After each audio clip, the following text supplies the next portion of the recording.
यूं कहे तो आप सबके बीच में एक चर्चा का विषय हमेशा रहता है कि जो हमारे विधायक चुने जाते हैं, आखिर इन विधायकों की सैलरी कितनी होती है। आम जनता में बड़े बड़े अधिकारियों की सैलरी के बारे में चर्चा होती रहती है, पर नेताओं की सैलरी के बारे में चर्चाएं कम होती है। लोग सोचते हैं कि विधायक साहब ने 5 साल में इतना बड़ा साम्राज्य कैसे बना लिया, 5 साल में आखिर इनकी संपत्ति इतनी कैसे हो गई, और विधायक जी ईमानदारी का ढिंढोरा पीटते रहते हैं। नमस्कार, मैं सूरज शर्मा और आप देख रहे हैं आपका अपना तेजी से बढ़ता न्यूज़ चैनल जेडीपी न्यूज़। और आज इस खास प्रोग्राम में मैं बात करने जा रहा हूं कि राजस्थान में और अन्य राज्यों में विधायकों की सैलरी कितनी होती है। दोस्तों, जैसा कि आपको पता है कि जिस प्रकार देश में लोकसभा के चुनाव होते हैं, उसी प्रकार राज्य में विधानसभा के चुनाव होते हैं, और विधानसभा के चुनाव में सभी पार्टियों द्वारा अपने अपने प्रत्याशी उतारे जाते हैं, और उसमें से जीते हुए प्रत्याशी को हम विधायक के रूप में जानते हैं, जो कि उस विधानसभा क्षेत्र का प्रतिनिधि होता है। दोस्तों, भारत में लगभग 4120 विधायक है। हर एक विधायक को अपनी सैलरी के अलावा भी अलग अलग भत्ते सरकार द्वारा दिए जाते हैं, और इसके अलावा एक विधायक को अपने क्षेत्र में विकास कार्यों के लिए लगभग 1 करोड़ से लेकर 8 करोड़ तक का बजट दिया जाता है।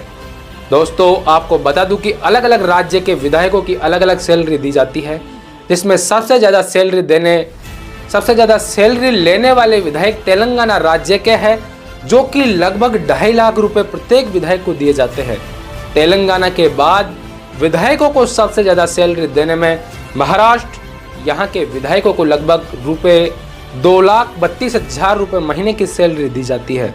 मध्य प्रदेश के विधायकों की बात करें तो 1,10,000 रुपये, और उत्तर प्रदेश के विधायकों को 1,87,000 रुपये प्रति महीने दी जाती है, और राजस्थान के विधायकों को 1,42,000 रुपये प्रति महीना सैलरी दी जाती है।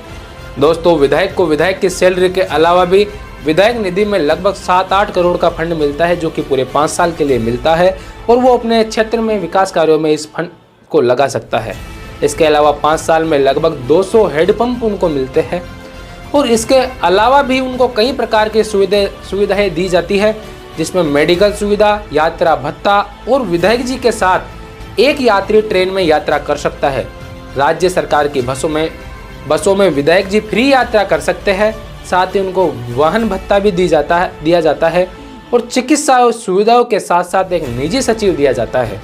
इसके अलावा विधायक जी के 5 साल पूरे होने के बाद उन्हें पेंशन के रूप में लगभग 30,000 रुपये मिलते हैं। अब देखिए, आपके विधायक जी तो अमीर हो गए, लेकिन आपके क्षेत्र में लगातार महंगाई बढ़ती जा रही है। विधायक जी 5 साल बाद फिर वापस आएंगे और अपना अमूल्य वोट एवं समर्थन मांगने आपके पास आएंगे, और फिर 5 साल के लिए विधायक बनकर उनकी सीट पर बैठ जाएंगे।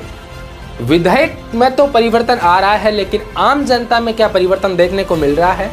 आम जनता तो वही 5 साल पहले भी उन्होंने तो वही हालत में वोट किया, और 5 साल बाद भी उन्हीं समस्याओं को लेकर विधायक जी के पास पहुंचते हैं। अब क्या आम जनता की समस्याओं का समाधान हो पाएगा?